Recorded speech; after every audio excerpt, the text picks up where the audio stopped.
Join me this week as I head to Moab, Utah to bike the Whole Enchilada, a trail that's been on my bucket list for quite some time now. Mike and Gwen head to Kansas City to hang out with Grandma Great and Grandpa Great, so they won't be in the video, but hopefully you enjoy this little 24-hour adventure that I had in Moab.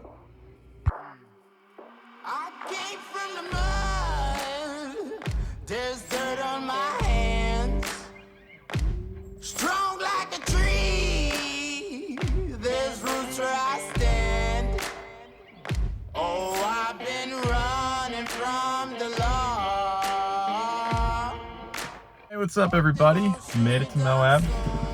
Just got a nice little spot at the Sand Flats Recreation Area. I left early thinking it was going to be packed. It is empty. There's one other person camping. I'm actually staying at a campground just because tomorrow morning I wake up like 5 a.m. to go do the Whole Enchilada. It's a 35-mile bike ride. They bring you to the top of the mountain up here, the La Salles. It's a 35-mile, 8,000-foot drop, so I wanted to be somewhat closer to town, so doing a, sorry, there's some people driving by and they're all waving at me. So I wanted to be close to town so that I could wake up early and get to the pickup spot and pick me up at 7. Exploratory view, just made it to the door special. There's the car down there. You see the campground is empty. You can tell where the cars and the ATVs and the Razors all drive. Black marks. Hey, we're out here on the Enchilada Trail in Moab, Utah. Check this out. It's 6 p.m. Still like a million degrees. I'm dying out here. Tonight's dinner is going to be a lobster taco with what else we got? Some almond mayo, some salad, rusty spinach. Yeah, should be pretty good. So, all right, enjoy. Bye.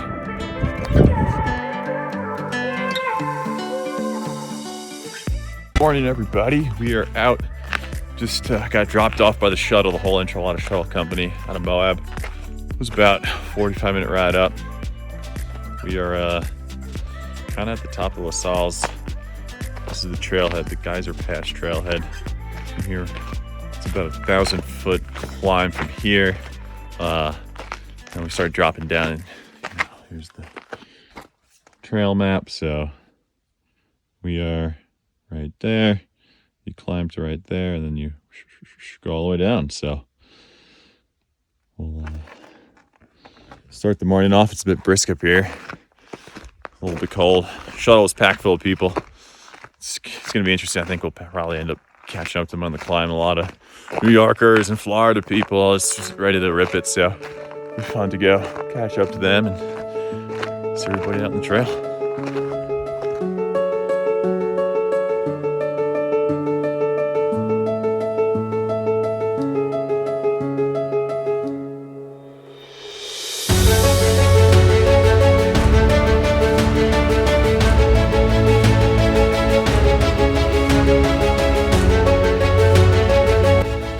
I gotta check this out.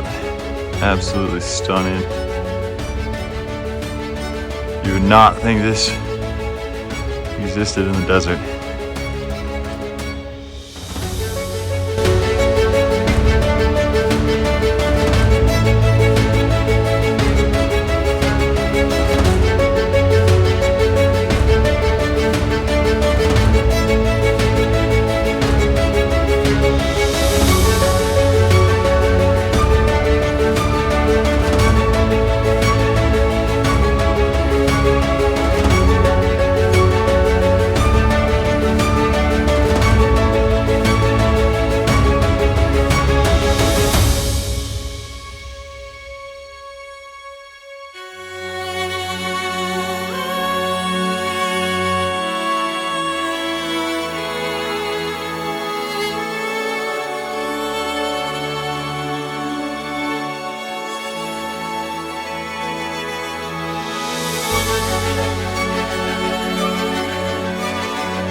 I started the descent on Whole Enchilada.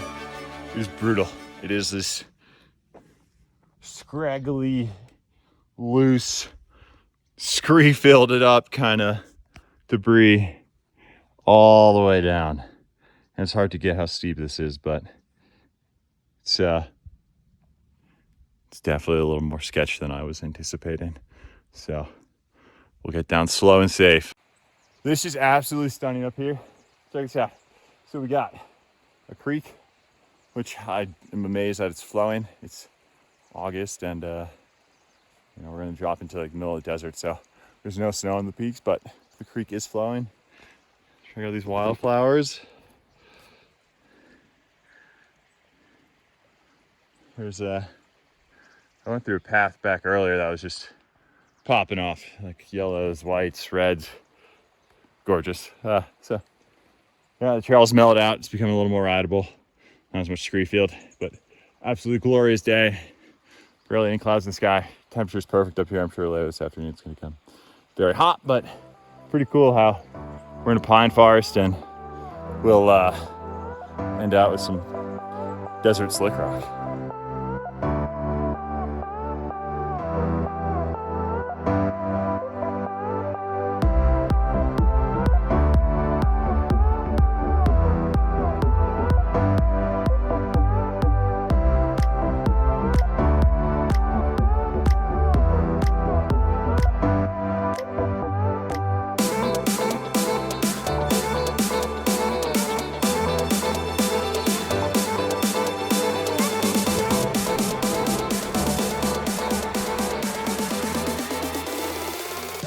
We just popped out of the aspen forest behind me, and now looks like the trail links up to a little dirt road here for a little bit. See an outhouse and a little trail parking up here, so I'm assuming it gets back on the trail right here. But these views from up here are just, I don't know if you guys can see them, but absolutely spectacular and really cool, coming straight out of the aspens into what looks to be high alpine desert. Turn the camera around. So looks like we got some horses, some more cows out there in the distance. But from riding high alpine pine trees down to the aspens, mountains in the background.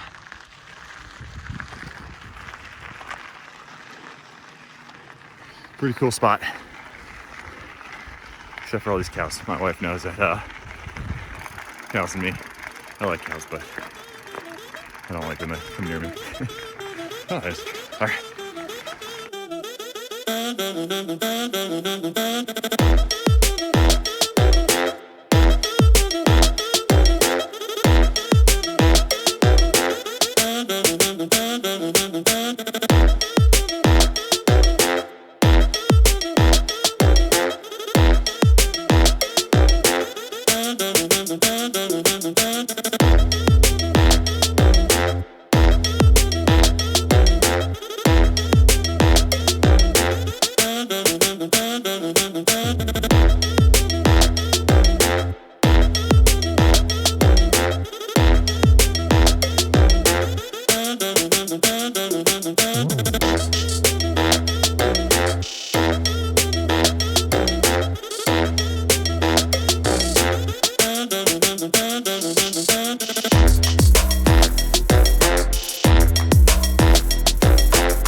This trail is amazing. The Whole Enchilada is over-delivering for sure. It was challenging back there. I mentioned that, it was like the scree field more or less. It was it was good. It makes your mountain biking better. But it's turned into this amazing, smooth dirt, flowy, just a fantastic trail. Berms almost every turn, little jumps you can hit on every side. So kind of reminds me a little bit of snowboarding / skiing, just good stuff. And the shrubbery, some of my favorite smells, just like my grandma's house growing up. She lived about an hour and a half outside of New York, small little town called Southold. And this place, there's no ocean, but it smells like it. It's nostalgic. So good memories then, and making good memories now. Of course, Micah, Gwen, I do miss you. I wish the family was here. Gwen, maybe a few more years before we be able to ride this, but one day we'll do it.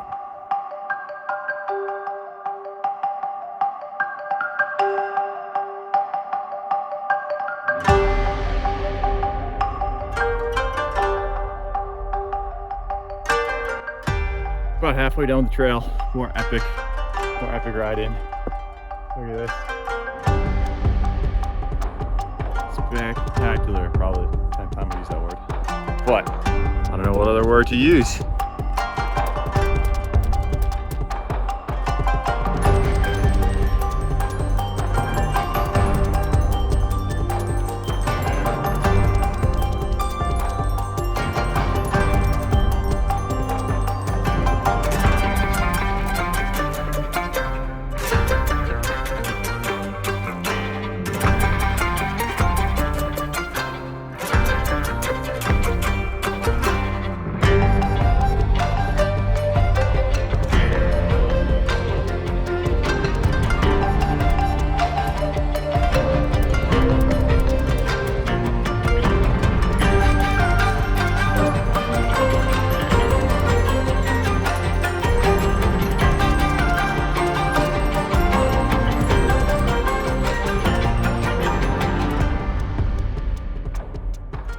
Trail's getting a little more intense. As the lower you go down, I think the little more technical it becomes.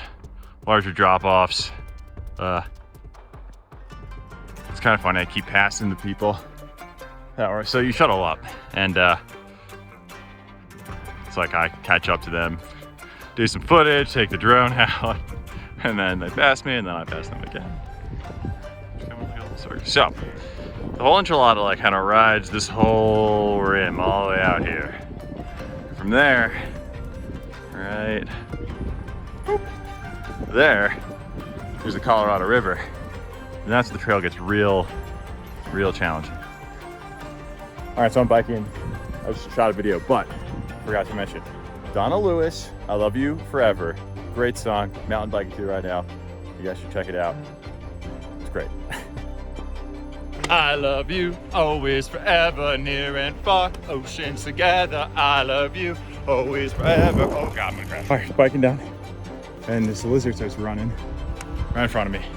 All right, I'm gonna try to show you. It is like straight out of a tropical rainforest, so it looks like it's blue with a really yellow head. I'll just figure out what kind it is here. It's right there.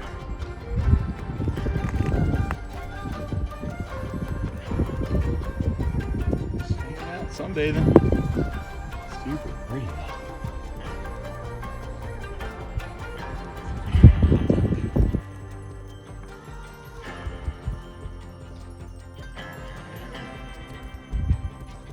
Cool. We made it down into the desert. You can see all the. So for those that don't know, but so that, I believe that's Slick Rock over there. Yeah, because Moab, the town, would be like right under that, right there. So that's Slick Rock, really fun trail. Did a little bit yesterday, but it was too hot and I didn't have enough water. So we're coming down. On the last little, you see some mountain bikers out there, so the trail wraps around. So it goes out that way, and then I believe it drops over there.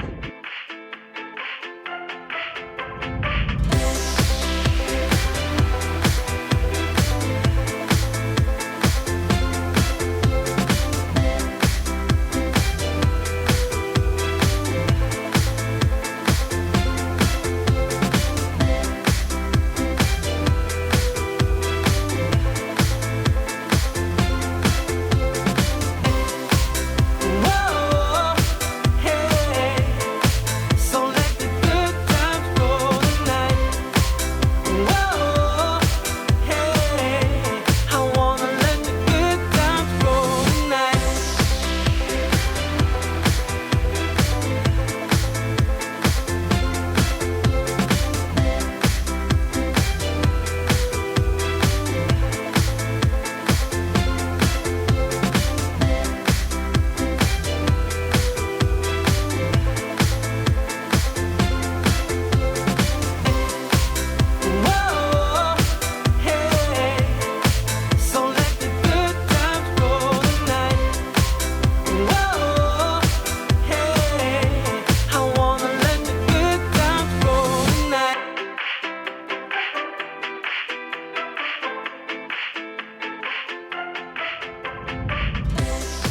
Well, this is unfortunate.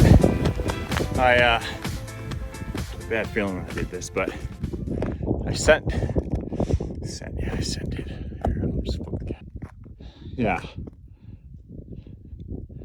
I sent that, which was great. Until I blew my front tire. So it's like 101 degrees, and I gotta pump this tire up with what I call the mini pump. It's the smallest pump known to mankind, but I'm gonna try to find some shade somewhere under one of these like rock ledges or something. So I can do it in some cool weather because it's hot. And I also am out of water. I got about 3 sips left, so I'm just kind of trying to hold on until I really need it. And then at the bottom of this trail, if I make it, there's actually a natural spring.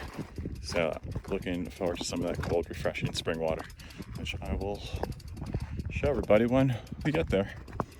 Okay, wish me luck as I baby pump my front tire up. This is my new workshop. Cave. I don't know anything witty to call it. We'll call it Cave Greg. This is the aftermath. So we have the tires now unsealed from the rim. It was running tubeless, so there's a whole bunch of this black gooky stuff that keeps the air in there. So we got a new tube. We'll put the tube in, and we'll be on our way. And there's the bike melting in the sun. James, thank you. He came and hooked me up. He let me use one of his cartridges to get the tire up and running again, which is fantastic because my little mini pump was a POS and did not work. So lesson to be learned, check your tire pump before you go. Good.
Okay, I'm basically dead. That was one of, if not the hardest rides I think I ever done. It completely ran out of water like 2 hours ago. But, like I said, let's ride for the road for a little bit. There she is. And I've never looked at water so beautifully before, so I'm going to drink some water. Okay, made it back. That was one heck of a ride. It's 3 o'clock. It was an all-day affair. I left at like 8 a.m. this morning, probably from the top of the trailhead. Shout out and thank you to James and the gentleman that lives an hour and a half west of Moab. I forgot his name. I'll send everyone the drone photos, videos. Yeah, so a whole bunch of people ran out of water. This doctor that lives west of here just had tons of spare water, extra water, so he was generous enough to share some, especially the last 5 miles. And Yeah, again, thank you, James, for helping me fill up my tire. Otherwise, I would have been stranded out there, probably still walking down the trail with no water. Would have been probably not a good ending to the day. So, I was going to camp tonight. It's still 101 degrees. No, just have nowhere to go hang out in the shade, and it'd be nice to just get home and shower. And you know, there's some luxuries to life that you always dream about camping all the time, right? Like the excursioners were like, let's go do this full time, and then you do it days like today, which are awesome and fantastic. But at the end of the day, it's nice to have a place that you can go home to. So just gonna drive home 3 hours, shower, relax, and yeah. Overall, it's great. 24 hours in Moab, the whole enchilada. Until next time.